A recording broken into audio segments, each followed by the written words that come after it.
There is no pain deeper than a father losing his child. Bjorn Stoneback learned this truth when they found his daughter's body by the frozen river 2 winters ago. Once the strongest warrior in all the northern clans, he now wanders his village like a ghost. He speaks to no one, and carries grief so heavy it has broken his spirit. The village whispers that Bjorn Thorsson died the day they buried little Freydis. Tonight, a poor widow approaches him with trembling hands. Runa has kept a secret for 2 years. One that will change everything Bjorn believes about his daughter's death. But can a father's heart survive learning that everything he believed about his daughter's death was a lie? Before we jump back in, tell us where you're tuning in from, and if this story touches you, make sure you're subscribed, because tomorrow I've saved something extra special for you. The village of Ironhold had always known the rhythm of seasons, harsh winters that tested the soul, brief summers that brought hope, and the endless cycle of survival that defined life in the northern fjords. But for 2 years now, that rhythm had been broken by the presence of a man who had forgotten how to live. Bjorn Thorsson, once called Stoneback for his unwavering resolve in battle, sat on the weathered steps of his longhouse as the autumn rain drummed against the wooden planks. His massive frame, still imposing despite the weight of grief, cast a shadow that seemed to swallow the light around him. Where once his laugh had boomed across the village square during festivals, now only silence followed in his wake. The silver hair clasp lay heavy in his palm, the only thing they had found with the body that terrible morning. Freydis had worn it in her golden braids since her 13th winter, a gift from her grandmother before the old woman passed to Valhalla. The delicate silver work, engraved with tiny ravens and oak leaves, had been bent and tarnished when they pulled it from the frozen earth beside the river. Like everything else in Bjorn's world, it had been broken beyond repair. "Father always said you were too soft with that girl," came a voice from behind him.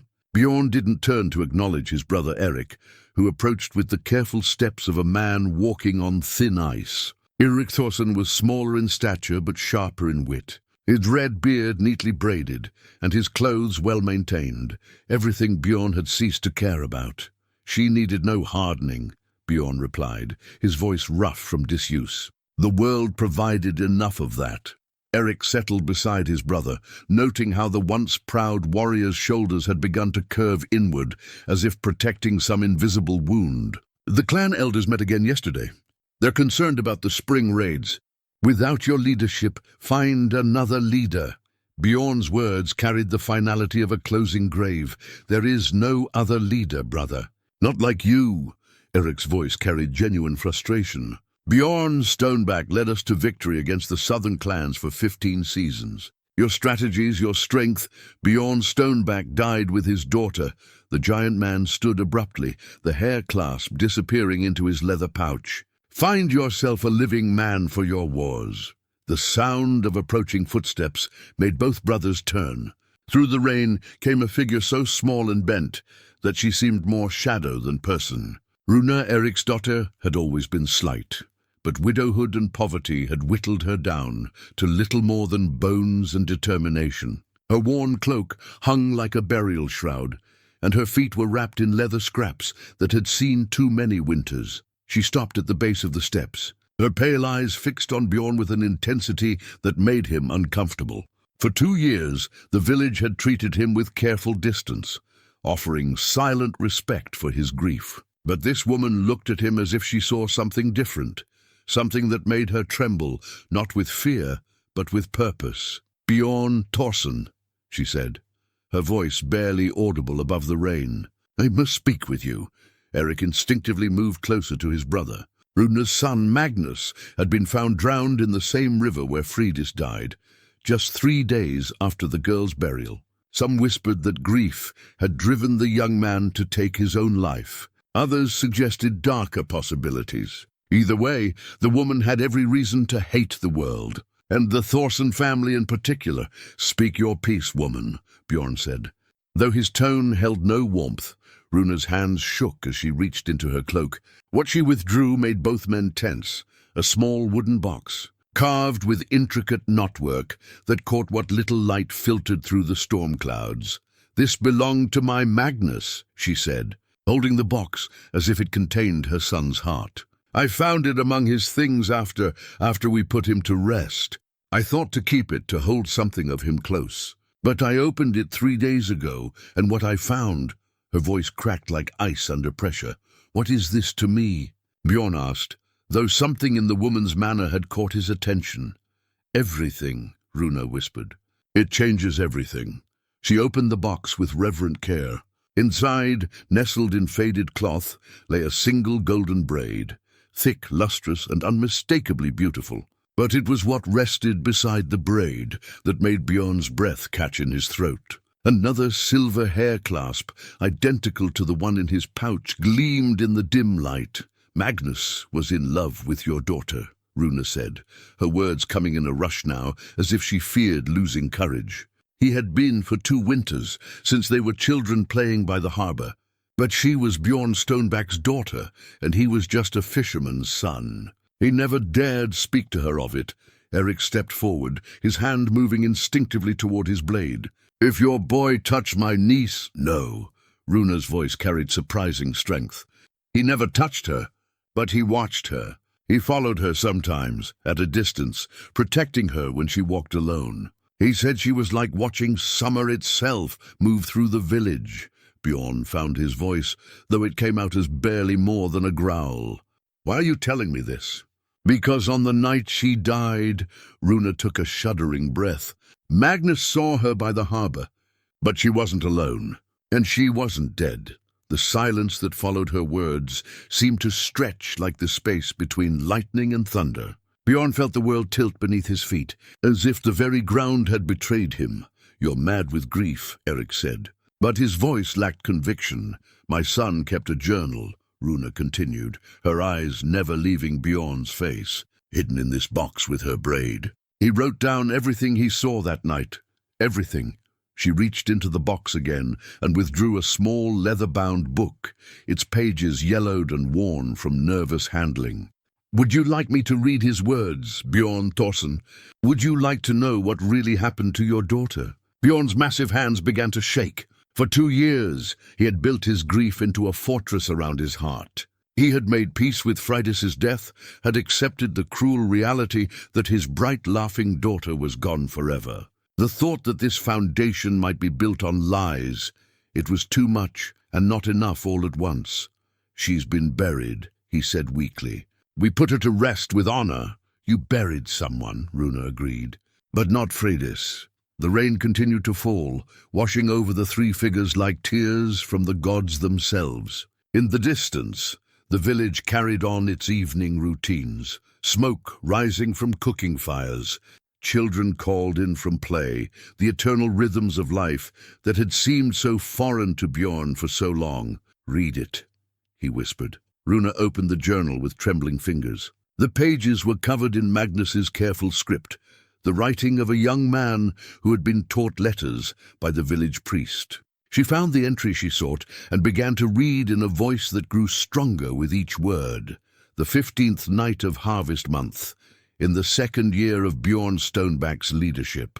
I followed Freydis to the harbor tonight, as I have done many times before, but tonight was different. She carried a traveling pack and moved with purpose, not the wandering steps of evening walks. At the dock, a ship waited, not one of ours, but a trading vessel from the eastern settlements. I hid behind the fish-drying racks and watched as she spoke with a man on the deck. He was young, well-dressed, with the bearing of wealth. They embraced like lovers meeting, not strangers bargaining.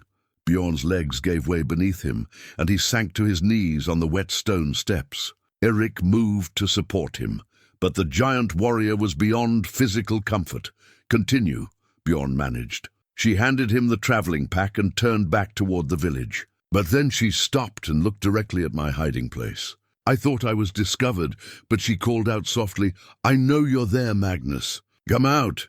When I did, she was smiling that smile that could melt winter itself. "I cannot ask you to keep this secret," she said, "but I pray you will understand why I must go." I asked her why, and she touched my face with such gentleness. Runa's voice broke slightly. "My father would never let me choose my own path," she said. He sees only warriors and alliances when he looks at marriage. But I have found love, true love, and I will not let duty kill it. She gave me one of her hair clasps as a token of friendship and boarded the ship. The last thing she said was, "Tell my father I died free." The journal fell from Runa's hands as she finished reading. Bjorn remained on his knees, his massive frame shaking with something that wasn't quite grief and wasn't quite rage. "Then who?" Eric began. "A girl from the southern settlements," Runa said quietly. "Magnus wrote that too. 3 days after Freydis sailed, they found a body in the river. A girl of similar age and build, but with darker hair. Someone had placed Freydis's hair clasp on the body. Magnus thought perhaps Freydis had arranged it herself to ensure her father would stop looking for her." Bjorn finally looked up, his eyes holding a wildness that hadn't been there in 2 years. "My daughter is alive. According to Magnus, yes. But he died before he could tell anyone the truth. I found him 3 days after the burial, drowned in the same river.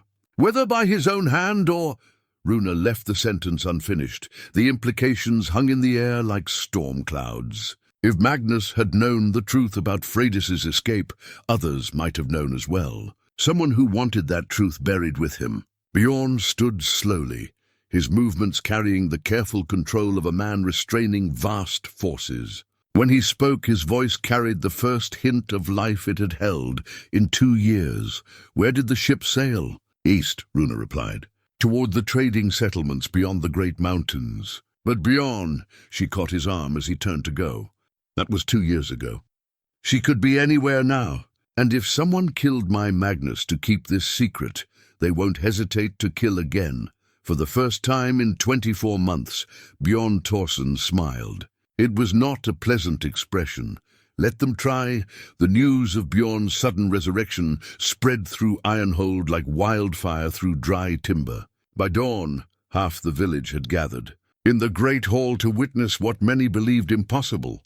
Bjorn Stoneback preparing for a journey, the hall that had once echoed with his booming. Laughter and strategic discussions now buzzed with whispered conversations and nervous glances. Warriors who had served under his command watched with a mixture of hope and apprehension as their former leader moved with purpose for the first time in 2 years. Bjorn stood before the great map carved into the hall's central table, his finger tracing the trade routes that led east beyond the mountains. The map itself was a masterwork of Viking craftsmanship, carved from a single piece of oak and inlaid with silver to mark the major waterways and settlements. It had guided 3 generations of Thorsson raids and expeditions, and now it would guide him to his daughter.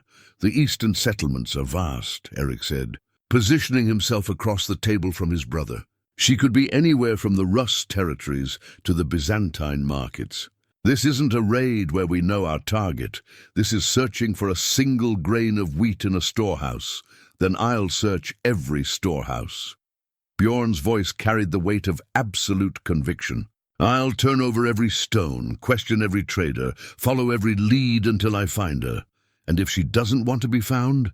The question came from Olaf the Grey, the oldest of Bjorn's former warband. His weathered face showed the concern of a man who had seen too many desperate quests end in tragedy. The girl chose to leave Bjorn. Perhaps she chose to stay gone. The temperature in the hall seemed to drop several degrees. Bjorn's blue eyes, which had been dim with grief for so long, now blazed with something far more dangerous. "She was 17 winters old," he said, each word measured and deliberate. "Whatever choice she made it because I failed her as a father. I failed to see her need for freedom, failed to understand that her heart had already chosen its path. But I will not fail to find her." Astrid, the wise woman, stepped forward from her place near the fire. Her ancient frame moved slowly, but her mind remained sharp as winter wind. She had delivered half the village into the world and guided the other half to their graves. When she spoke, even warriors listened. "The eastern routes are controlled by different forces now than they were 2 years ago," she said, her voice carrying the authority of accumulated knowledge. "The trade agreements have shifted. Some of the old harbors have fallen to raiders, others to political upheaval. The world your daughter entered may no longer exist. Bjorn absorbed this information with the tactical mind that had made him legendary. Then I'll adapt to whatever world I find. A warrior learns the terrain, then uses it. You speak of warfare, Eric interjected, but this is different. You're talking about traveling alone into unknown territory, following a trail that's 2 years cold. At least take a warband? No. Bjorn's refusal was immediate and absolute. A warband draws attention, creates conflict where none need exist. This requires stealth, not strength. Questions, not conquest. The hall fell silent except for the crackling of the central fire. Everyone present understood what Bjorn was really saying. He didn't trust anyone else with this quest. The possibility that someone in their own village might have been involved in silencing Magnus weighed heavily on his mind. Runa, who had been standing quietly near the entrance, finally spoke up. "There's something else you should know before you go." She approached the map table with the same trembling determination she had shown the night before. Magnus wrote about the man on the ship, the one Freydis met. He described him in detail. She opened Magnus's journal to a different page and began to read. He was tall but not broad, with dark hair worn in the Eastern style. His clothes were fine wool and silk, dyed in colors that spoke of wealth. But what marked him most was a pendant at his throat, silver worked with blue stones in the pattern of a cresting wave. He spoke our language, but with the accent of the southern trading cities. Bjorn studied the description carefully. A merchant, then, or the son of one, perhaps, Astrid said thoughtfully.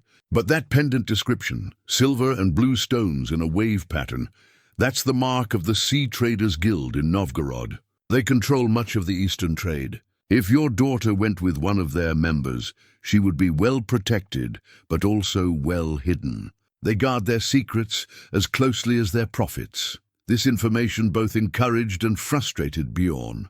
A wealthy guild member would have the resources to keep Freydis safe and comfortable, but would also have the power to make her disappear completely if he chose to. "How do you know so much about Eastern trading guilds?" Eric asked Astrid with genuine curiosity. The old woman smiled, her expression that held more secrets than most graves. "I wasn't always a village-wise woman, boy. Before I came to Ironhold, I traveled the world as a healer. I've seen the great markets of Constantinople, walked the streets of Kiev, even sailed the rivers that lead to the Caspian Sea. The Sea Traders Guild has agents in every major port, from here to the lands of silk and spice." Bjorn looked at her with new respect. "Could you still contact them? Send word ahead?" "Perhaps," Astrid replied carefully. "But such contact would come with a price. The guild values discretion above all else. If one of their members has taken a wife in secret, they would protect that secret with violence, if necessary." The implications settled over the room like a heavy cloak. Bjorn was not just embarking on a search, he was potentially challenging a powerful organization that had reason to want his daughter's past buried. "Let them come," Bjorn said simply. "I've faced worse odds, have you?" Olaf challenged. "When you led war bands, you had brothers beside you, ships to carry you, and clear enemies to fight. This journey offers none of those comforts. You'll be one man, alone in foreign lands, following whispers and shadows." For a moment, something flickered across Bjorn's face, a hint of the uncertainty that lived beneath his determination. But then his hand moved to the leather pouch, where he kept Freydis's hair clasp, and his resolve hardened once more. "Then it's good that I'm hard to kill." The next several hours passed in a blur of preparation. Bjorn gathered supplies for a long journey. Travel rations that would keep for months, silver for trade and bribes, warm clothes for the mountain passes, and weapons suited for discretion rather than display. His great war axe, the weapon that had made him famous, would stay in Ironhold. Instead, he selected a simple sword and hunting knife, tools that would mark him as a traveler rather than a warrior. As evening approached, Eric found his brother alone in their father's old workshop, sharpening the blade of his traveling sword. The methodical scrape of stone against steel provided a steady rhythm to their conversation. "You know, this could be a fool's errand," Eric said, settling onto a nearby stool. Even if you find her, she may not want to return. She may have a new life, a husband, perhaps even children. 2 years is a long time. I know, Bjorn didn't pause in his sharpening. But I have to try. For 2 years, I've been mourning a daughter who wasn't dead. For 2 years, I've been living as a ghost while she was out there somewhere, thinking her father had given up on her completely. And if the worst has happened, if she's truly dead, or if finding her brings more pain than healing. Bjorn finally looked up from his work. Then at least I'll know the truth. And I'll have tried to be the father she deserved, even if it comes too late.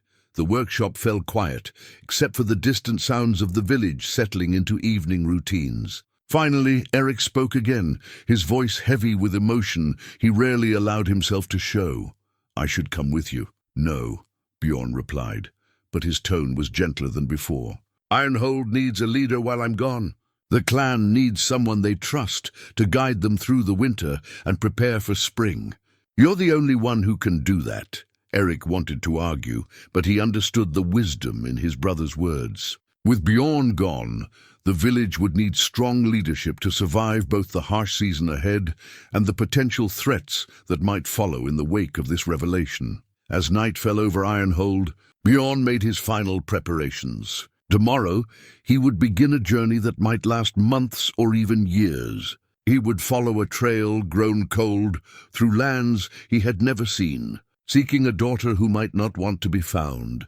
But for the first time in 2 years, Bjorn Thorsson felt truly alive. The morning mist clung to the fjord waters like the breath of sleeping giants as Bjorn prepared to depart Ironhold.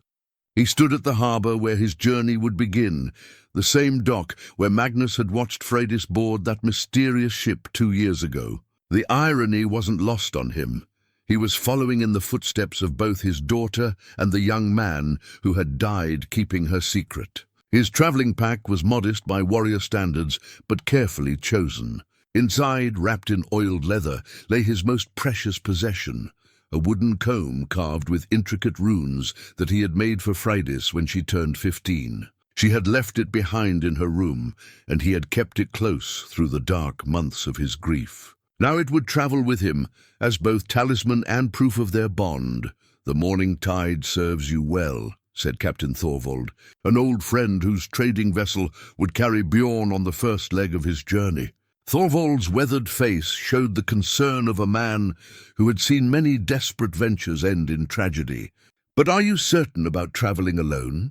The eastern routes have grown more dangerous since the political changes in Kiev. Bjorn adjusted the strap of his pack, feeling the familiar weight of purpose settle across his shoulders. A lone traveler attracts less attention than a war party, and I need to be able to move quickly, follow leads without the burden of managing others, or without witnesses to your methods, Thorvald observed quietly. The man I knew as Bjorn Stoneback was strategic, controlled, but grief changes men, sometimes in ways that serve neither them nor their cause.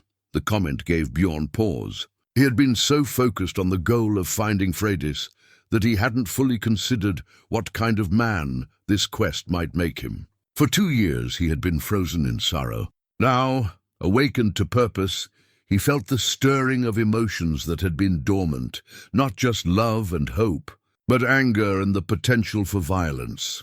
I'll be careful, he said, though they both knew how easily such promises could be broken. See that you are.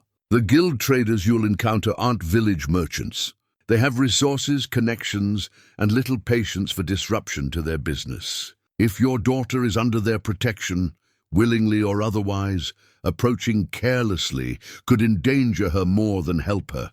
As they spoke, Eric approached across the harbour stones, his face set in the grim expression he wore when duty conflicted with desire.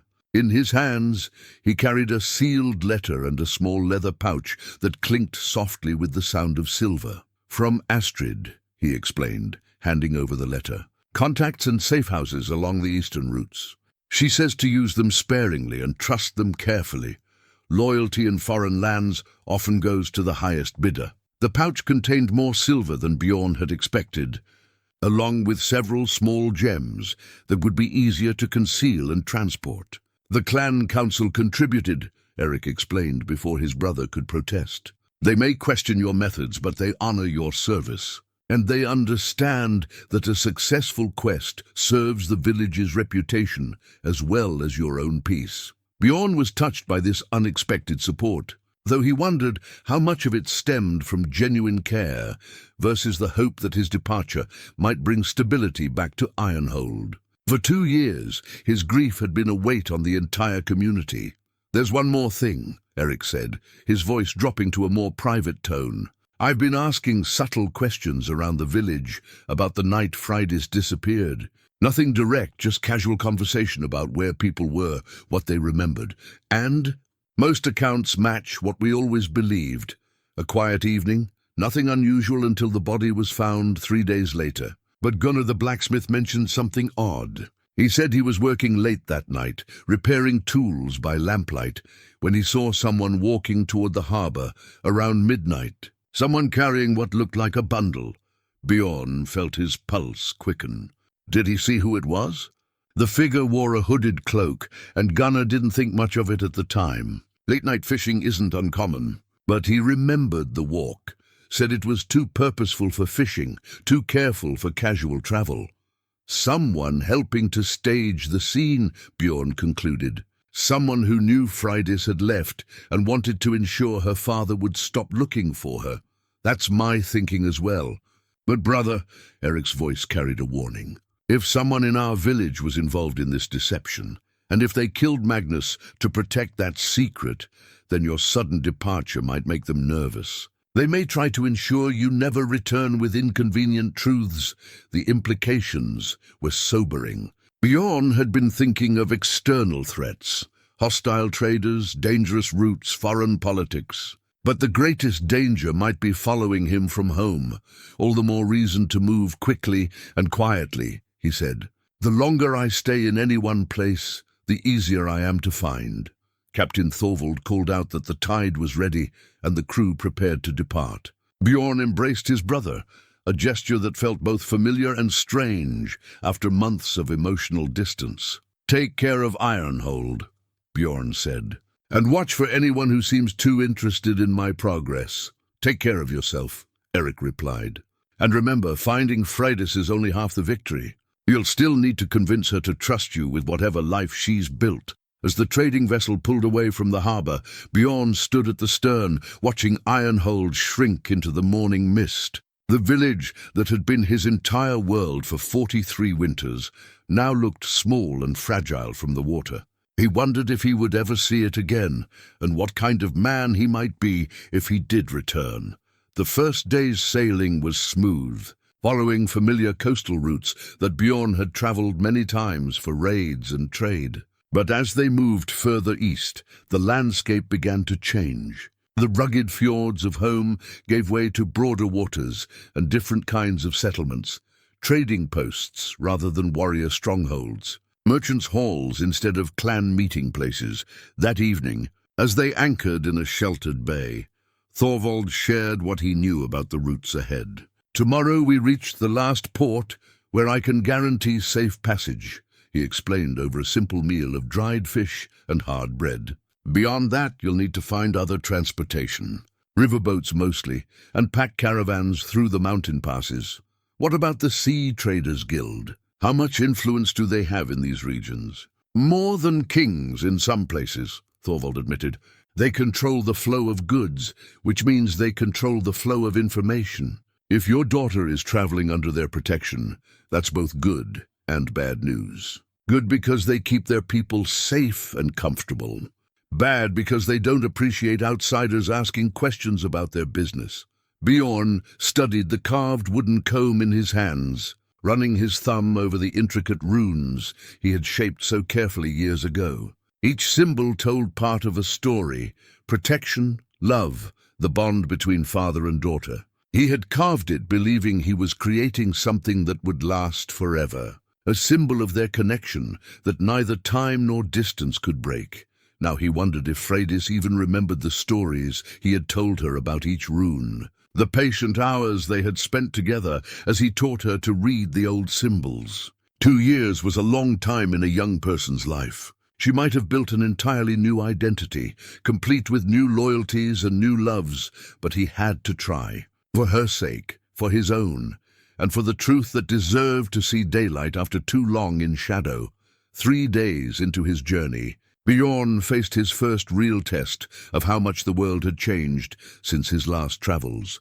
The trading post of Birka, once a thriving hub of Viking commerce, now bore the scars of recent conflict. Half the buildings showed burn damage, and the harbour held fewer ships than he remembered from previous visits. The atmosphere had changed as well. Where once merchants had conducted business with boisterous confidence, now they spoke in hushed tones and kept weapons close at hand. Bjorn noticed how conversations stopped when strangers approached, how eyes tracked newcomers with suspicious intensity. "Careful how you ask your questions here," warned Leif, the riverboat captain who had agreed to carry Bjorn deeper into the Eastern Territories. Leif was a grizzled man whose scars told stories of both honest trade and less legitimate ventures. The guild wars have made everyone paranoid. Wrong word to the wrong person could get you a knife between the ribs. Guild wars, Bjorn asked, though he dreaded the answer. Started about 6 months ago, Leif explained as he guided his vessel through the increasingly crowded waterway. The Sea Traders Guild tried to expand their influence into territories controlled by the River Merchants Association. Both sides have been hiring mercenaries, sabotaging shipments, even assassinating each other's leaders. A young woman traveling with guild protection 2 years ago might find herself in very different circumstances now. This news hit Bjorn like a physical blow. He had imagined many obstacles to finding Freydis: distance, time, secrecy. But he hadn't considered that the very organization protecting her might be at war, or that such conflicts could have put her in active danger. "Do you know which side controls the routes toward Novgorod?" he asked. "That changes weekly," Leif replied grimly. "But I know someone who might have more current information. Merchant named Valdis, who runs a safe house for travelers. She keeps track of who's fighting where, mainly to avoid getting her customers killed." They found Valdis's establishment, tucked between a blacksmith's forge and a wool merchant's stall, a nondescript building that revealed its importance only through the subtle security measures Bjorn's trained eye detected. Guards who weren't obviously guards, escape routes disguised as normal doorways, and sightlines carefully calculated to provide maximum advantage. Valdis herself was a woman of perhaps 50 winters, her silver-streaked hair braided with small bells that chimed softly when she moved. Her clothes were practical but well-made, and her pale blue eyes missed nothing as she evaluated the giant warrior who had entered her domain. "Leif vouches for you," she said without preamble, "but I've learned to trust my own judgment over recommendations. What brings Bjorn Stoneback so far from his familiar waters?" The fact that she knew his name and reputation wasn't entirely surprising. Warrior leaders were known across the trading networks, but it reminded him that his presence wouldn't go unnoticed for long.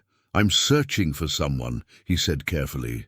"A young woman who may have traveled these routes 2 years ago under guild protection." Valdis's expression shifted subtly, becoming more guarded. "Searching for someone can mean many things.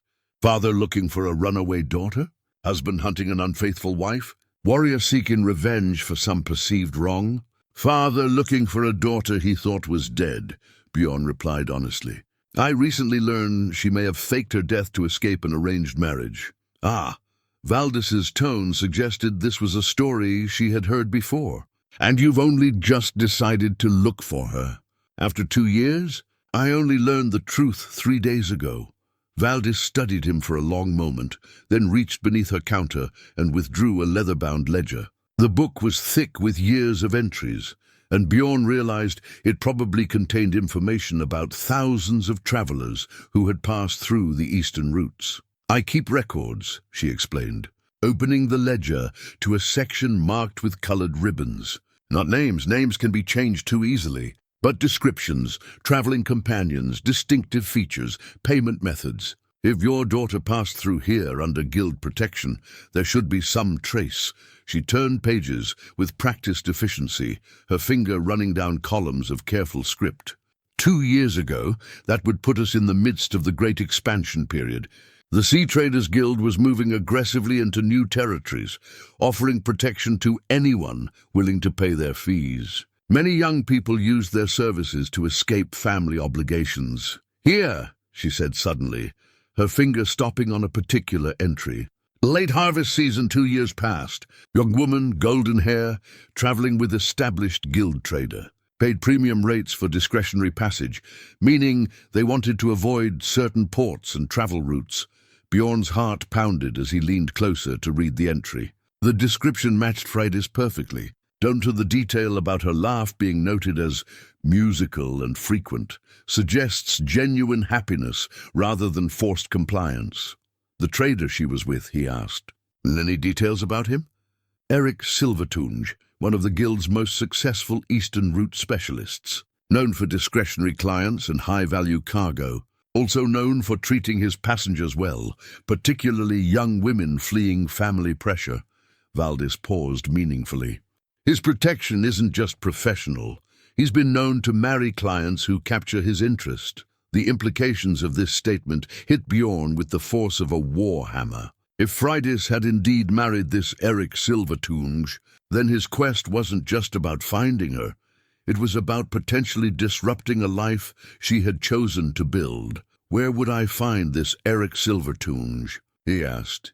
"That's where your timing becomes problematic," Valdis replied. 6 months ago, Eric's trading post near Kiev was attacked by river merchant mercenaries. He survived, but barely. Last I heard, he had retreated to one of the guild's secure compounds deeper in the eastern territories. Which ones are still secure changes daily. She reached under her counter again and withdrew a small bronze token marked with intricate symbols. "This will identify you as someone under my protection at guild establishments.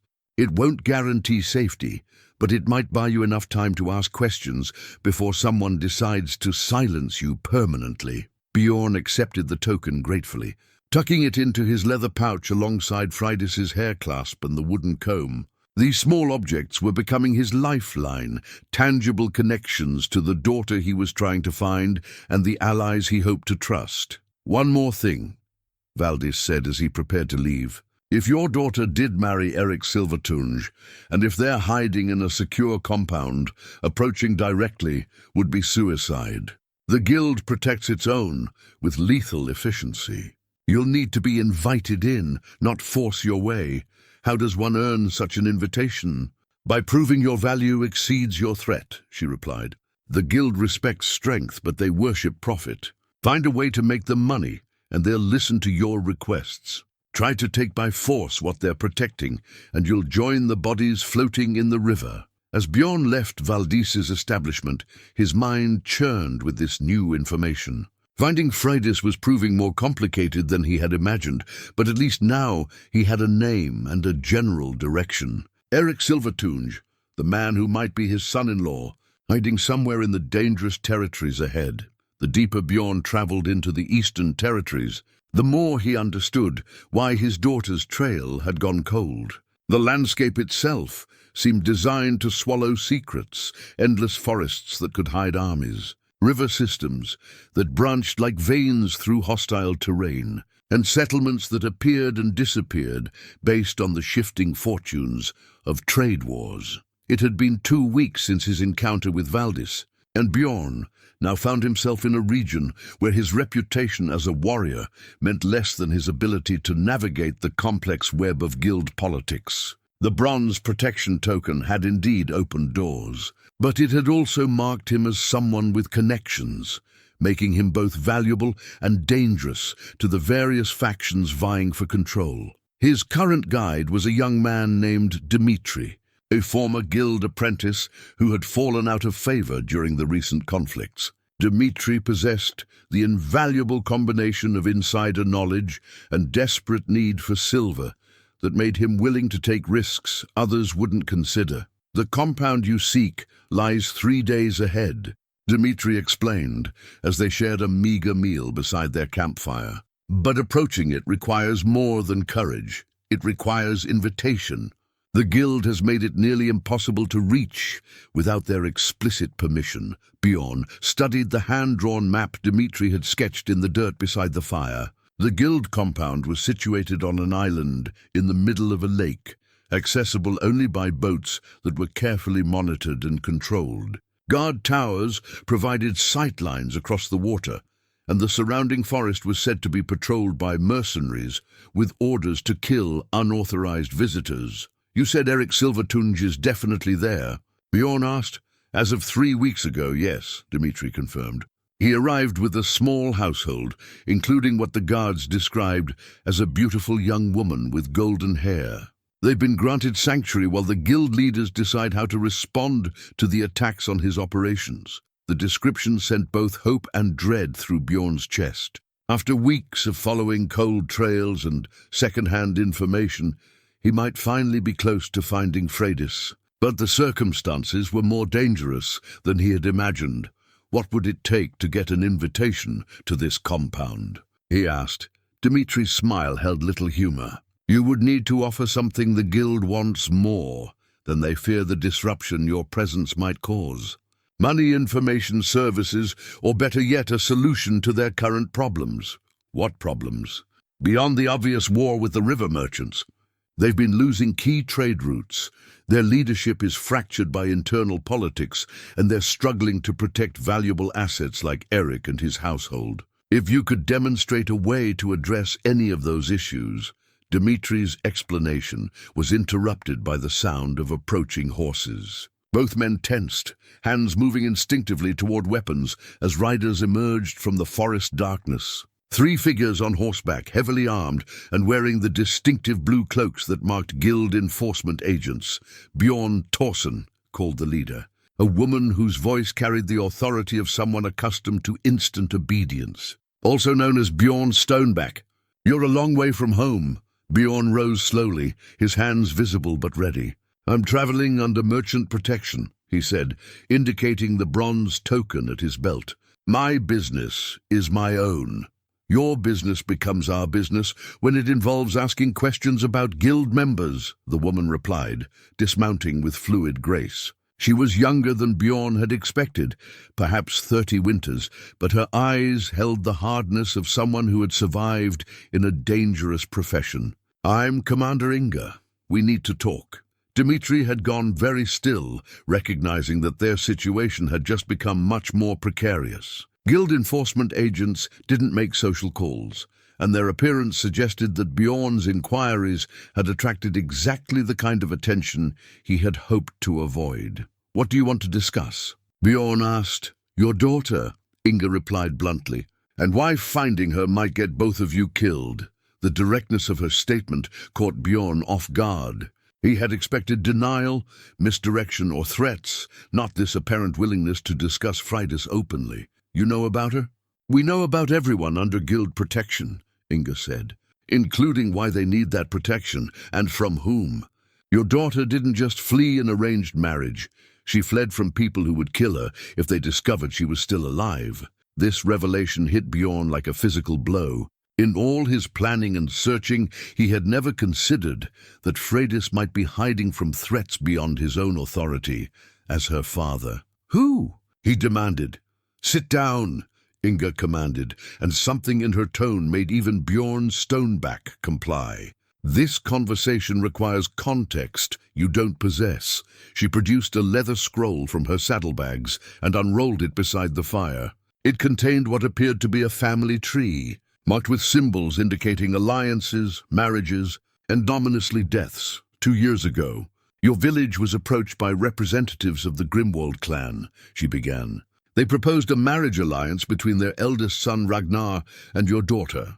You refused, believing the match unsuitable.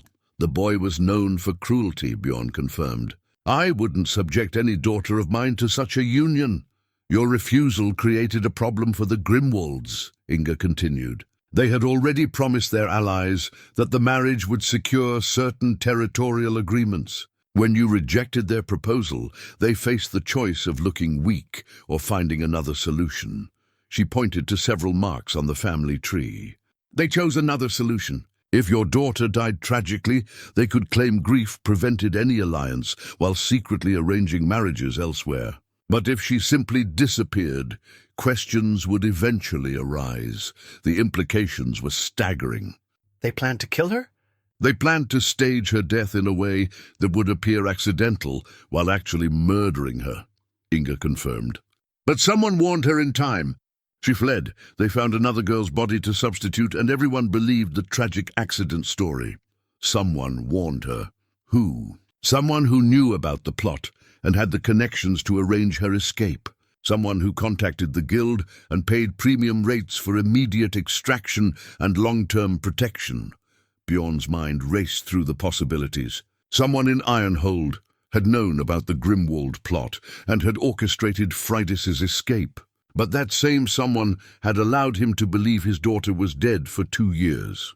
Magnus knew the truth, he said slowly. The young man who died, he saw her board the ship and died 3 days later, Inga added meaningfully. We believe he confronted whoever arranged the escape, demanding to know why you weren't told the truth. That confrontation cost him his life. The bronze token felt suddenly heavy at Bjorn's belt. He was carrying the mark of an organization that had saved his daughter's life while keeping her hidden from him. The complexity of loyalties and betrayals was becoming overwhelming. Why are you telling me this now? He asked. Because the situation has changed, Inga replied grimly. The Grimwalds have learned that their original plan failed. They know Freydis is alive, and they're actively hunting for her. Finding her now isn't just about reuniting a family, it's about keeping her alive. The revelation that the Grimwalds were actively hunting Freydis transformed Bjorn's quest from a search into a race against time. As Commander Inga's enforcement team escorted him toward the guild compound, Bjorn's mind churned with questions, that demanded answers, and with growing anger at whoever in Ironhold had kept him in ignorance while his daughter lived in constant danger. How long have the Grimwalds known she's alive? He asked, as they rode through the pre-dawn darkness. 3 months, Inga replied, her voice carrying the weight of bad news delivered professionally. They captured a river merchant who had seen her in Kiev. Under interrogation, he described a young woman matching her appearance, traveling with Erik Silvertunge. It didn't take them long to piece together the truth. 3 months. While Bjorn had been wallowing in grief, believing his daughter was safely dead, killers had been closing in on her actual location. The waste of time felt like a physical wound. They've sent hunting parties. 6 separate teams, each following different possible routes and hideouts, Inga confirmed. The guild has been intercepting what intelligence we can, but the Grimwalds have resources and connections we didn't anticipate. This isn't just clan rivalry anymore. They've hired professional assassins. Dmitri, riding nervously beside them, finally spoke up. The attack on Erik's trading post, that was them. Most likely, Inga agreed, though they made it look like river merchant action to avoid direct guild retaliation. Erik survived, but barely. That's when we moved him and Freydis to the secure compound. As they crested a hill, the lake came into view, a dark mirror reflecting the first hints of dawn. The island in its center looked deceptively peaceful, its buildings arranged around a central hall in the style of a prosperous trading settlement. Only the watchtowers and the patrol boats moving slowly around the perimeter revealed its true nature as a fortress. Before we proceed, Inga said, raising her hand to halt the group, you need to understand something crucial about your daughter's current situation. She dismounted and approached Bjorn, her expression serious. Freydis didn't just escape to the east. She transformed herself completely. She's no longer the village girl who fled an arranged marriage. 2 years of living under constant threat, of knowing that discovery means death, has changed her into someone you might not recognize. What do you mean? She's learned to fight, Inga explained. Erik taught her weapon skills, tactics, even how to kill silently when necessary. She's participated in guild operations, proven herself valuable enough to earn full membership. The frightened girl who boarded that ship has become a woman who can defend herself and others. This information should have filled Bjorn with pride, but instead it deepened his sense of loss. While he had been frozen in grief, his daughter had been forced to become a warrior in her own right, without his guidance, without his protection, without even his knowledge that she was alive. More importantly, Inga continued, she's made a life here. Erik Silvertonge isn't just her protector, he's her husband in all but formal ceremony. They've been planning to wed once the current threats are resolved. She calls herself Astrid Eriksdottir now, and most people who know her have never heard the name Freydis, the final blow. His daughter hadn't just survived, she had thrived, built new relationships, created a new identity. The question that haunted him now was whether Bjorn Thorsson had any place in that new life, or if his appearance would only bring danger and disruption. "Does she know I'm looking for her?" he asked quietly. "She knows someone has been asking questions," Inga replied, "but she doesn't know it's you. We told her only that Grimwald agents were following a new lead. She believes you still think she's dead." They completed the journey to the lake shore in contemplative silence. The boat that carried them to the island was swift and well-armed, its crew moving with the efficiency of people who had performed this routine many times under dangerous circumstances. As they approached the island's dock, Bjorn noticed details that spoke to the settlement's dual nature. Garden plots and workshops indicated normal domestic life, but the sightlines and defensive positions revealed careful military planning. This was a place where merchants and warriors lived side by side, where commerce and violence were equally valued skills. "Erik knows you're coming," Inga said as they disembarked. "We sent word ahead. He's agreed to meet with you, but only because the current situation requires all possible resources. Don't mistake his cooperation for approval of your presence." They walked through the settlement toward the central hall, passing inhabitants who watched Bjorn with undisguised curiosity. Word of Bjorn Stoneback's arrival had clearly spread, and he could feel the weight of their evaluation. These people lived by different rules than his village, and his reputation as a warrior meant less here than his potential usefulness to their survival. The central hall was smaller than those Bjorn was accustomed to, but richly appointed with goods from across the known world. Silk tapestries hung beside Norse wood carvings, Eastern spices mingled with familiar northern scents, and the weapons displayed on the walls represented a dozen different fighting traditions. Erik Silvertonge stood near the central fire, and Bjorn's first sight of his daughter's protector was both reassuring and troubling. The man was perhaps 35 winters, tall and lean, with the bearing of someone comfortable with both negotiation and violence. His clothes were fine but practical, and his hands showed the calluses of someone who could handle both ledger books and sword hilts, but it was the woman standing beside him that made Bjorn's breath catch in his throat. Freydis, now calling herself Astrid, had indeed transformed in the 2 years since her disappearance. She stood taller, moved with the controlled grace of a trained fighter, and her golden hair was braided in the Eastern style, with small weapons concealed among the decorative elements. Her blue eyes, once bright with youthful optimism, now held the wary intelligence of someone who had learned that survival required constant vigilance. She was beautiful, competent, and utterly foreign to the daughter he remembered. When her gaze met his across the hall, her face went white with shock. For a moment, neither father nor daughter moved, the weight of 2 years' separation and mutual deception holding them frozen in place. Then Freydis spoke, her voice carrying an authority that hadn't existed when she was 17. "Hello, father. I suppose it's time we talked." The reunion between father and daughter was nothing like the tearful embrace Bjorn had imagined during the long weeks of his journey. Instead, it unfolded with the careful tension of a negotiation between rival clans, each side measuring the other's intentions and capabilities. "You look well," Bjorn said finally, his voice rough with emotion he struggled to contain. "I am well," Freydis Astrid replied evenly, "though I suspect my continued wellness depends greatly on how this conversation proceeds." Eric moved slightly closer to her, a gesture of protection that wasn't lost on anyone in the hall.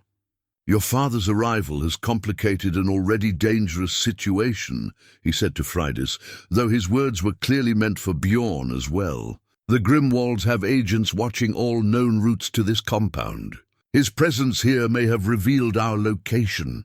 "I was careful," Bjorn protested, but even as he spoke, he realized how naive that sounded to people who had been living with professional hunters for months. "Careful by village standards, perhaps," Commander Inga interjected. "But the Grimwalds aren't village rivals. They're using methods and resources that would surprise even experienced warriors." As if summoned by her words, a horn sounded from one of the watchtowers, 3 long blasts that made everyone in the hall tense with immediate alertness. Eric's hand moved to his sword hilt, and Freydis stepped toward a weapon rack with the fluid. Motion of someone who had performed this preparation many times before, boat approaching. From the north shore, called a guard who had appeared in the doorway. "Single vessel, flying trader colors, but moving too fast for normal commerce. Grimwald scouts," Eric said grimly. "They've found us." The next few minutes passed in controlled chaos as the settlement's defenders moved to their assigned positions. Bjorn watched in amazement as Freydis took command of a group of archers, her orders crisp and immediately obeyed. This was not the daughter he remembered. This was a war leader in her own right. "Father!" she called to him as defenders scattered to their posts. "Can you still use that sword, or has grief made you soft?" The challenge in her voice stung, but it also awakened something in Bjorn that had been dormant for too long. "Try me," he replied, drawing his blade with a motion that felt both familiar and strange. The approaching boat contained 6 figures, all heavily armed and moving with the coordinated precision of professional soldiers. But as they drew closer, something about their approach bothered Bjorn's tactical instincts. "This doesn't feel right," he said to Eric. 6 men in a single boat approaching a fortified position. "Either they're supremely confident or they're a distraction," Eric finished, his face paling as the same realization struck him. "Guards, check the southern approaches, now!" The horn sounded again, this time in the rapid pattern that meant immediate danger. A second boat had emerged from concealment among the reeds on the opposite side of the island. This one carrying twice as many attackers and moving toward the settlement's blind spot. "They studied our defenses," Freydis said, her voice carrying grudging respect for their enemy's tactics. "The first boat draws our attention, while the real attack comes from behind." What followed was Bjorn's first real combat in over 2 years, and it awakened muscles and instincts he had thought were permanently dulled by grief. But fighting alongside his daughter was a revelation that overshadowed even the physical demands of battle. Freydis moved through the fighting with deadly grace, her twin knives finding gaps in armor with surgical precision. She anticipated attacks, coordinated with her allies, and protected the wounded, all while maintaining awareness of the larger tactical situation. Watching her, Bjorn felt a complex mixture of pride and sorrow. She had become everything he had hoped to teach her about warfare, but she had learned it all without him. The battle itself was brief but intense. The Grimwald attackers were skilled, but they had underestimated both the settlement's defenses and the quality of its defenders.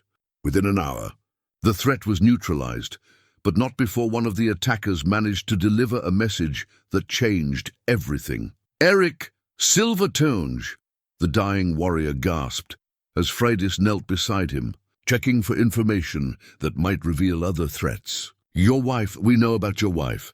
Tell Astrid, tell her father's brother sends his regards." The words hit the hall like a physical blow. Freydis went very still, her face draining of color as the implications sank in. Eric stepped back as if struck, and Commander Inga's expression shifted from puzzlement to grim understanding. "What did he mean?" Bjorn demanded, but even as he asked, pieces of a terrible puzzle were beginning to fall into place in his mind. Freydis stood slowly, her movements careful and controlled. When she spoke, her voice was barely above a whisper. "Eric, show him the message." "The one that warned me to flee." Eric hesitated, but the look in Freydis's eyes brooked no argument. He reached into a chest near the fire and withdrew a piece of parchment that had been carefully preserved despite its age. The writing was in a familiar hand, and as Bjorn read it, his world shifted on its foundations. "My dear girl," the message read, "the Grimwalds plan to kill you within the week. They have arranged what will appear to be an accident by the river, but their true intention is murder. I've contacted friends who can help you escape, but you must leave immediately and never return. For your safety and mine, your father cannot know of this arrangement. Let him believe you are dead. It is the only way to keep you both safe. Trust the guild agents who will approach you, and know that this sacrifice breaks my heart. Your loving uncle, Eric." The parchment fell from Bjorn's nerveless fingers. His brother Eric, the man he had left in charge of Ironhold, the one person he had trusted above all others, had orchestrated Freydis' disappearance and allowed him to live in agonizing grief for 2 years. "He saved my life," Freydis said quietly, reading the shock and betrayal on her father's face. "Uncle Eric learned of the Grimwald plot and arranged my escape. But he believed correctly that telling you the truth would have led you to take actions that might have gotten us all killed." 2 years, Bjorn said, his voice hollow. 2 years I mourned you while he watched me suffer. 2 years I lived with the knowledge that my freedom came at the cost of your pain, Freydis replied, her own voice breaking slightly. "Do you think that was easy for me? Do you think I didn't want to contact you, to let you know I was alive?" Eric Silvertongue stepped forward, his expression grim. "The dying attacker's words suggest that your brother's involvement has been discovered. If the Grimwalds know he arranged the escape, then Ironhold itself may be in danger. Your village, your people, they could all be targets now." The magnitude of the revelation was staggering. Bjorn's quest to find his daughter had inadvertently exposed the very conspiracy that had kept her safe. His brother, who had sacrificed his own peace of mind to protect Freydis, was now vulnerable to Grimwald revenge. And Ironhold, the village Bjorn had left in Eric's care, might be facing threats that its defenders didn't even know existed. "We have to warn him," Bjorn said, his mind already racing through possibilities and dangers. Freydis asked, raising an eyebrow. "Father, you've been away from this kind of planning for 2 years. The political situation, the resources available, the risks involved, they're all beyond what you experienced in village leadership." Her words stung because they carried truth. Bjorn Stoneback had been a formidable clan leader, but the world had grown more complex during his years of grief. The daughter he had come to rescue was now more qualified to plan dangerous operations than he was. "Then teach me," he said simply. "Help me understand what needs to be done, but don't ask me to abandon my brother the way I abandoned you." For the first time since his arrival, Freydis smiled, a real smile that reminded him of the daughter he remembered. "Very well, father. But we do this my way, using guild resources and guild methods. The time for Viking raids and direct confrontation has passed. If we're going to save Uncle Eric and protect Ironhold, we'll need to be smarter than our enemies, not just stronger." Bjorn nodded, accepting the reality that his daughter had become the leader and he the follower. It was not the reunion he had imagined, but it might be the beginning of something better if they could survive what was. Coming, the war council that convened in the guild compound's main hall that evening bore little resemblance to the clan. Meetings Bjorn remembered from his years of leadership. Instead of warriors boasting around a fire, this gathering brought together merchants, spies, assassins, and strategists who spoke in measured tones about logistics, supply lines, and political consequences. Freydis, he was trying to remember to call her.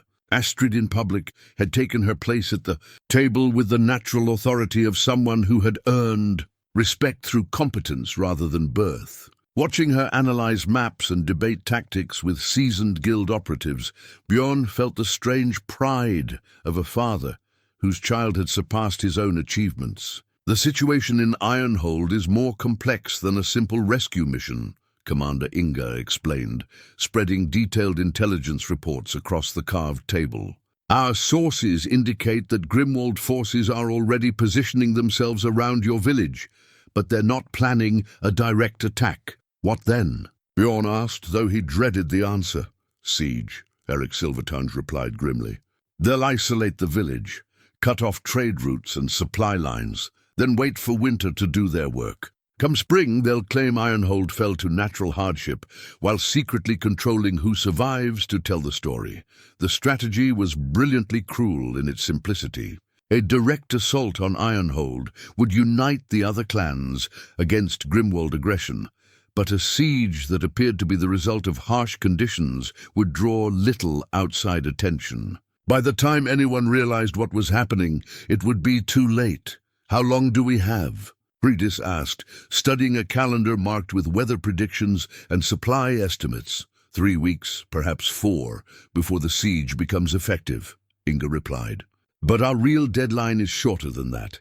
Once snow blocks the mountain passes, any rescue attempt becomes impossible until spring. We have perhaps 10 days of weather suitable for rapid movement. Bjorn studied the maps, trying to reconcile the familiar landmarks of his homeland with the strategic overview laid out before him. What about approaching from the sea? The fjord routes might remain open longer than the land passes, controlled by Grimwald allies, Eric said, pointing to markers on the coastal regions. They've been building this trap for months, probably since they first suspected your daughter was alive. Every escape route has been considered and blocked. Then we go through their lines, not around them, Freydis said with the confidence of someone who had learned to think like her enemies. A small force, moving fast, with guild resources to support extraction once we reach the village. That's suicide, Commander Inga protested. The Grimwalds have professional soldiers, fortified positions, and every advantage of terrain and preparation. Even if you reached Ironhold, you'd be trapped there with everyone you're trying to save. Not if we change the nature of the game, Freydis replied, her eyes bright with the kind of dangerous inspiration that had always worried Bjorn when she was a child. They're expecting us to play defense, protect what we value and hope for rescue. But what if we go on the offensive instead?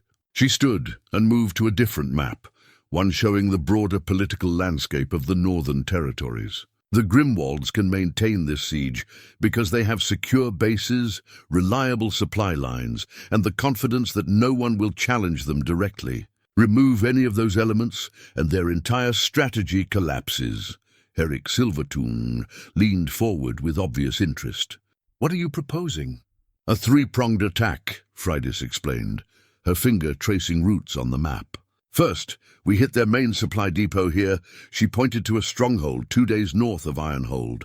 That forces them to divert resources to protect their logistics. Second, we use guild connections to turn their political allies against them by revealing the true nature of their siege. Make it clear that this isn't natural hardship but deliberate aggression. And the third prong? Bjorn asked, though he was beginning to suspect he knew where this was leading. We go home, Freydis said simply. Not to hide behind Ironhold's walls, but to rally our people and lead them in breaking the siege from within.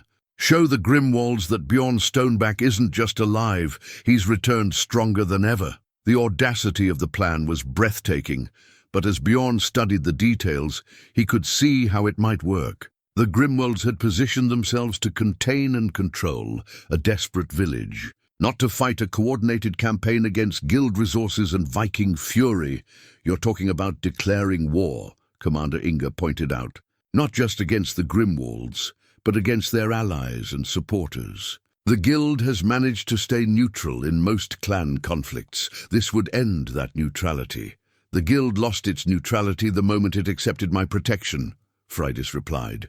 The Grimwalds have already made this personal by attacking guild compounds and targeting guild members. We're not starting a war.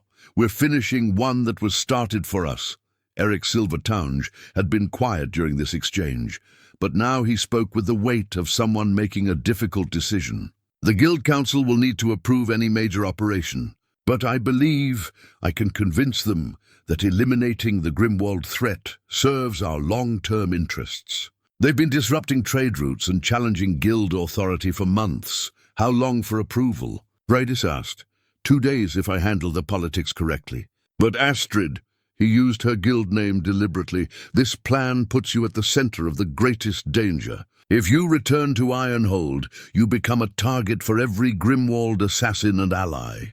Your safety here, the life we've built, all of that disappears.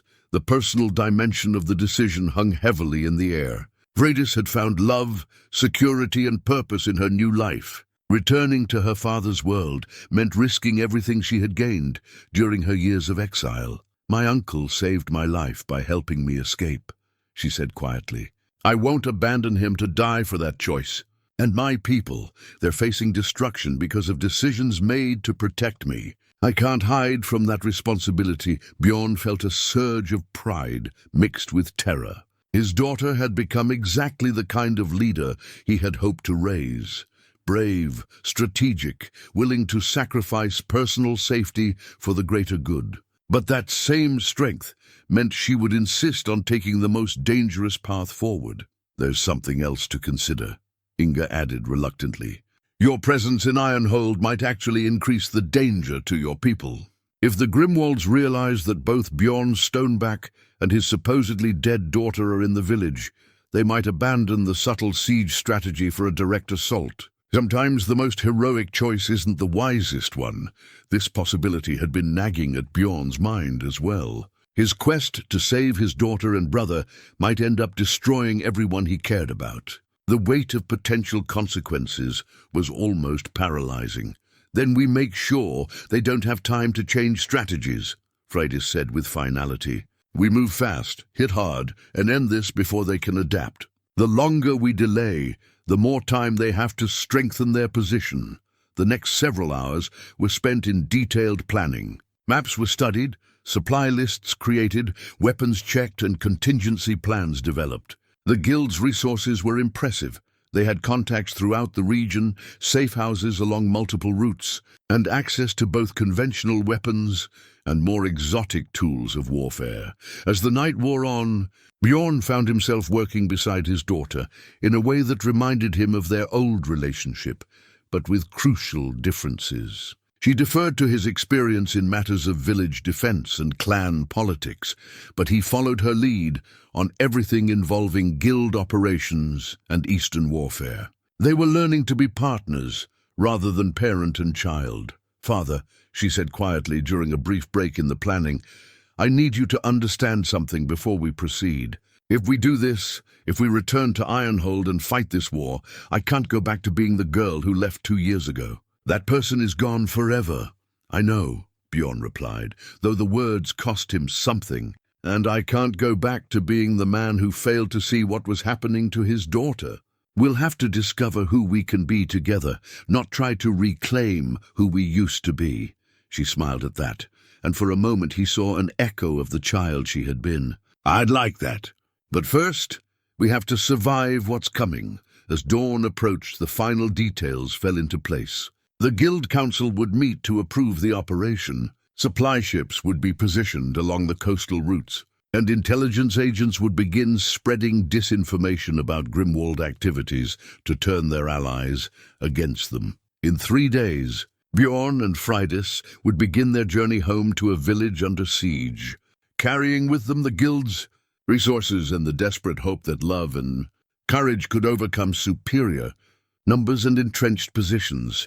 The carved wooden comb that had traveled so far from Ironhold would finally return home, but it would come back in the hands of a daughter, transformed into a warrior, and a father who had learned that sometimes the greatest act of love is letting someone become who they need to be.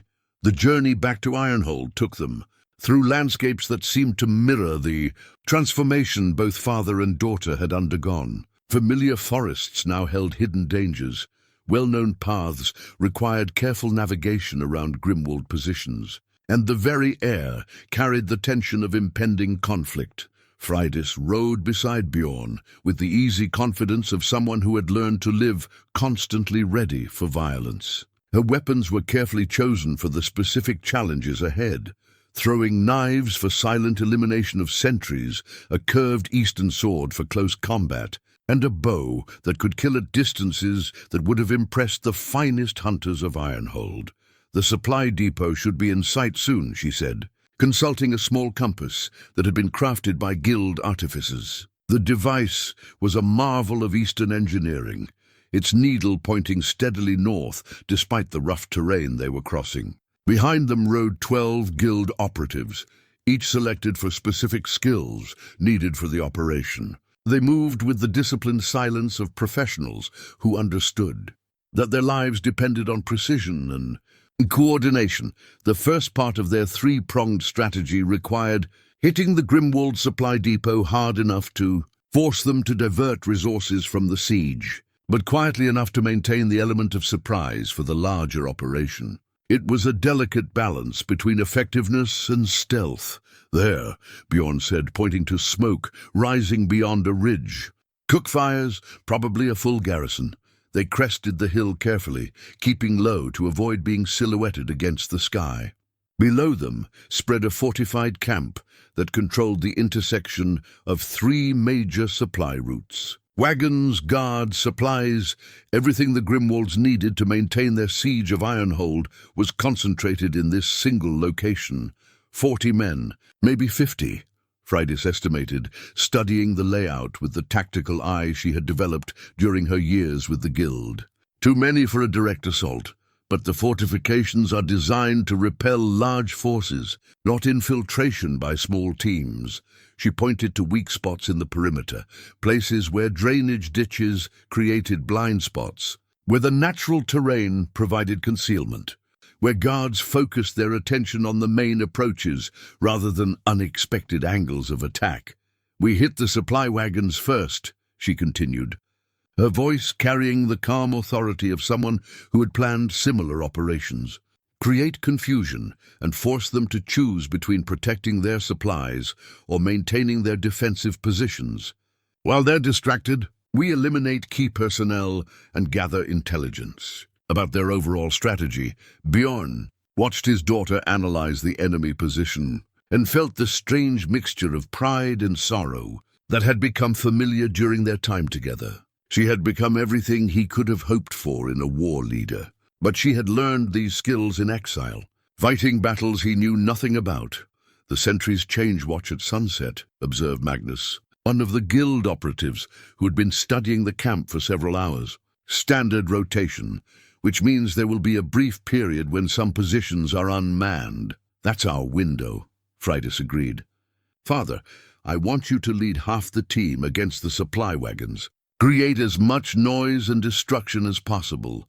Make them think they're facing a larger force than they actually are." "What about you?" Bjorn asked, though he suspected he already knew the answer. "I'll take the other half and go after their command structure. The Grimwald leader here will have detailed plans for the siege, possibly orders from their main force. That intelligence could be crucial for the next phase." It was a sound strategy, but it also meant splitting their small force in the face of superior numbers. Bjorn's instincts as a protective father warred with his respect for her tactical judgment. "It's the right plan," he said finally, accepting that his daughter was now qualified to make such decisions. "But if things go wrong, we adapt and survive," she replied firmly. "That's what we've both learned to do."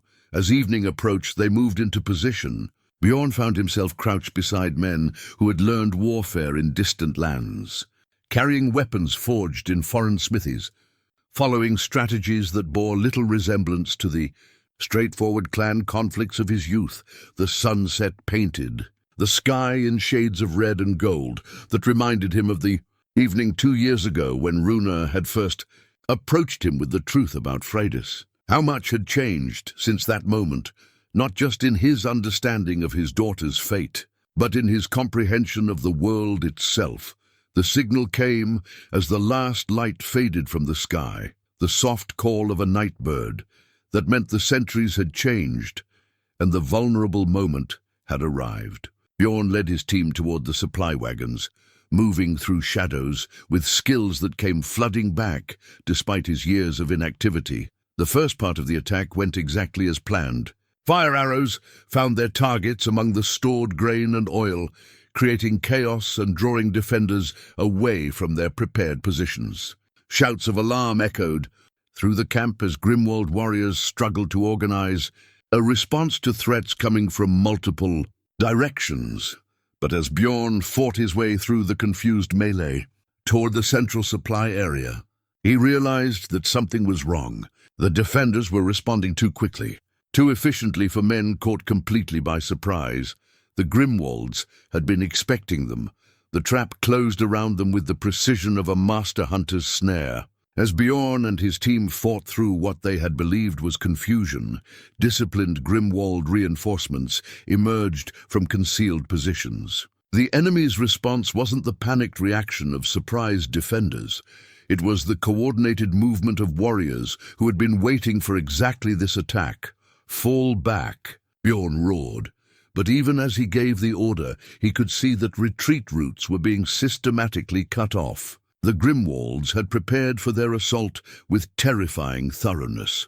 Through the smoke and chaos, he caught glimpses of Freydis' team engaged in their own desperate battle near the command tents. She moved with deadly grace, her twin knives finding their targets despite overwhelming odds. But even her enhanced skills couldn't overcome the numerical disadvantage they faced. The realization hit him like a physical blow. They had been betrayed. Someone with access to their plans had warned the Grimwalds, allowing them to prepare this perfect ambush. The question of who would have to wait. Survival was the immediate priority. "Magnus!" he called to the guild operative fighting beside him. "The signal horn. We need to coordinate with Astrid's team." "Horn's broken," Magnus replied, parrying a sword stroke that would have taken his head. "Took an arrow in the first exchange." Without the ability to coordinate their retreat, both teams were fighting separate battles against superior forces. Bjorn's tactical mind raced through possibilities. But every option seemed to lead to the same conclusion.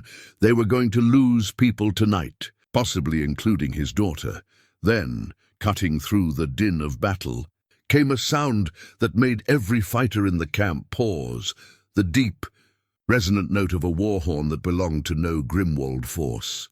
From the ridge beyond the depot came the thunder of hoofbeats and the battle cries of riders charging down the slope. Bjorn Thorsson led the charge, his familiar banner streaming behind him as Ironhold's warriors poured into the battle.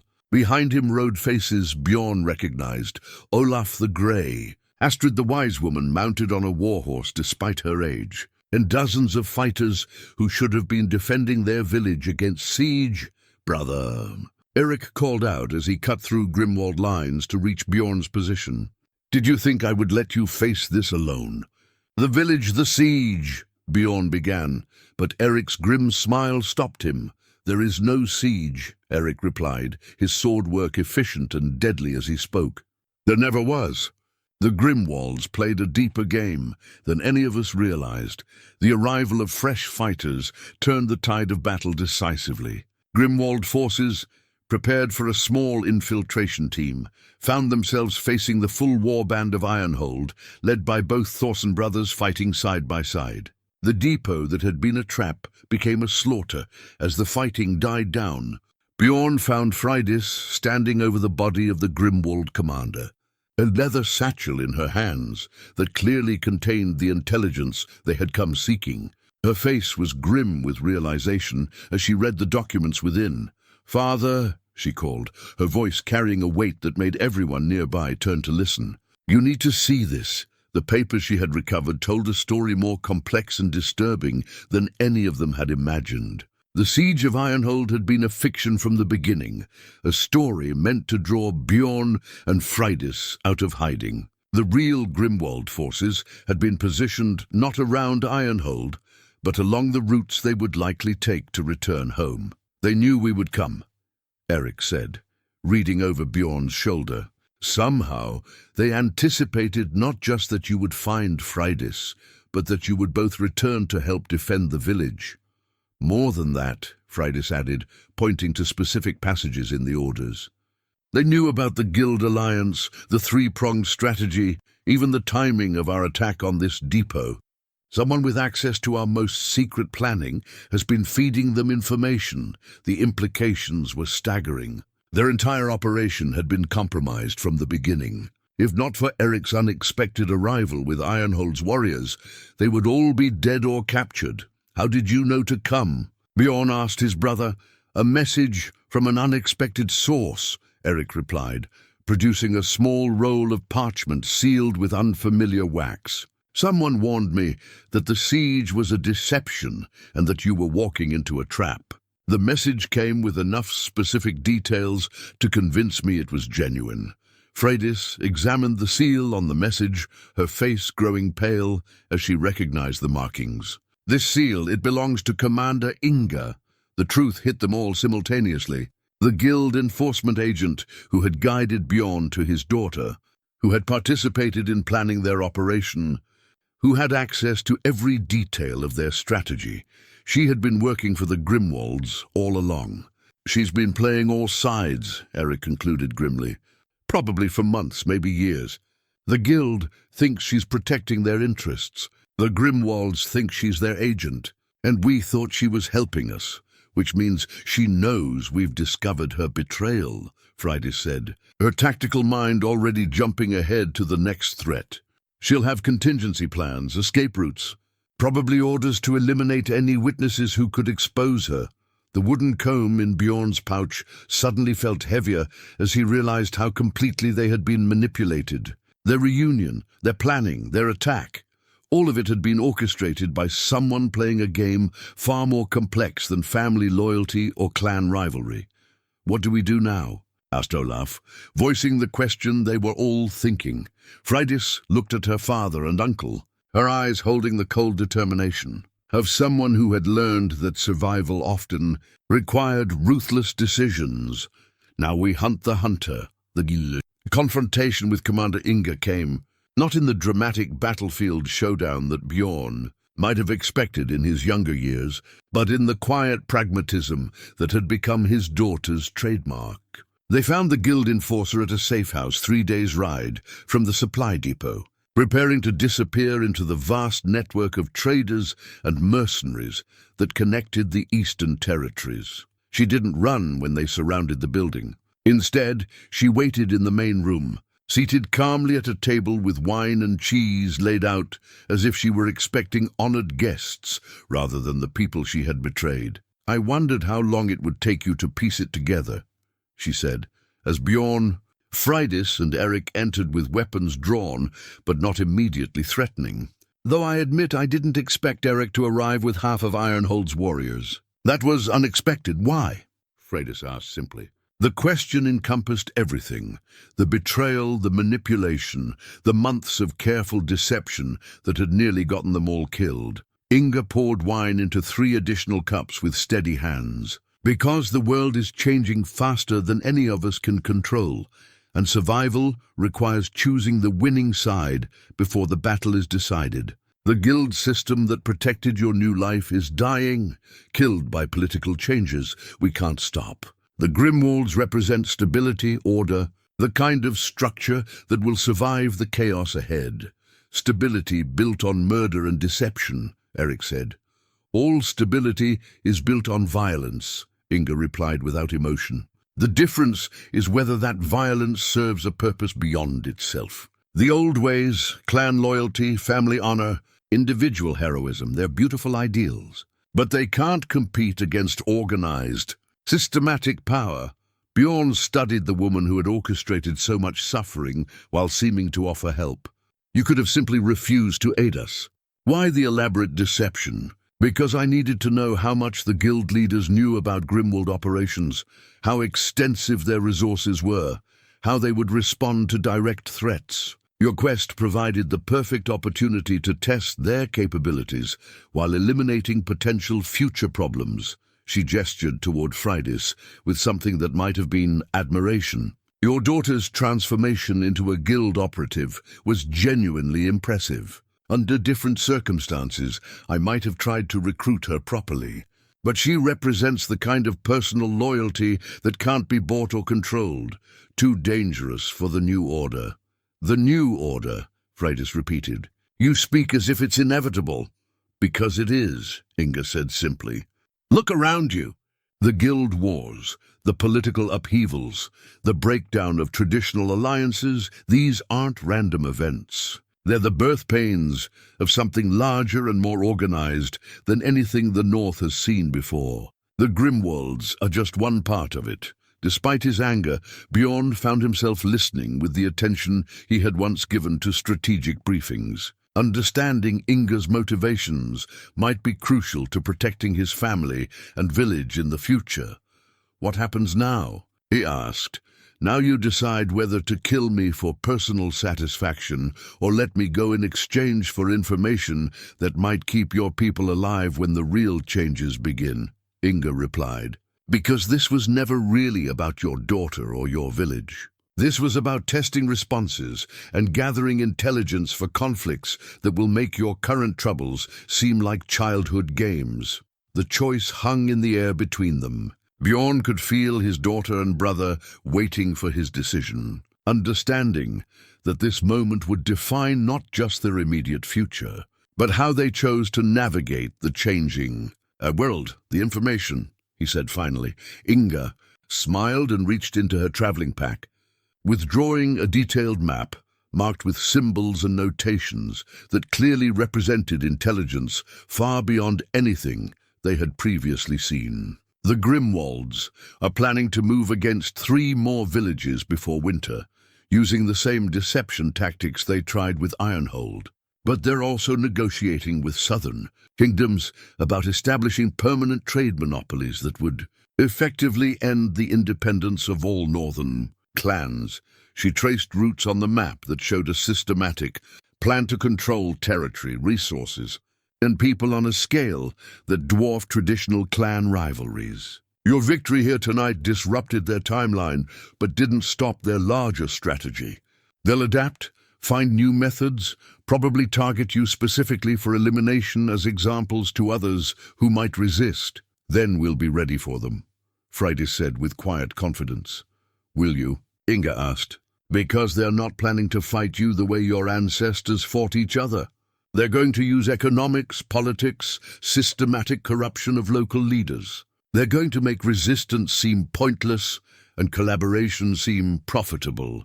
Bjorn absorbed this information while studying the map. The scope of the threat was larger than he had imagined, but it also revealed opportunities for alliance and coordination that hadn't existed in the old system of clan isolation. You're free to go, he said finally. But if we encounter each other again under hostile circumstances, I won't be so generous. Inga gathered her belongings with the efficient movements of someone who had prepared for rapid departure many times before. You realize that letting me live makes you vulnerable? I know your capabilities, your methods, your emotional weaknesses. Yes, Bjorn agreed. But killing you would make us into the kind of people who could never build the alliances we'll need to face what's coming. My daughter taught me that strength without wisdom is just destruction wearing a noble mask.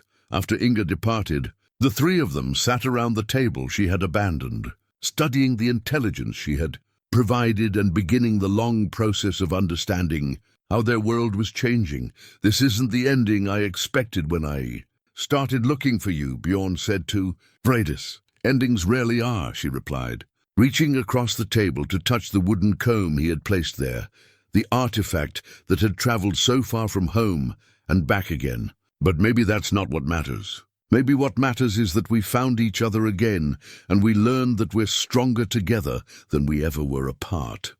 Eric raised his wine cup in a toast. To family that endures, to wisdom earned through suffering, and to the courage to face an uncertain future with people we trust. As they drank, Bjorn felt a peace he hadn't known in years. His daughter was alive, his brother was forgiven, and his village was safe. The challenges ahead would be enormous, but they would face them together, as family, using both the old strengths they had inherited and the new skills they had learned. The carved wooden comb caught the firelight, its runes telling the same story they always had, of bonds that could not be broken by distance, time, or even death. Some things, Bjorn realized, were worth any sacrifice to preserve.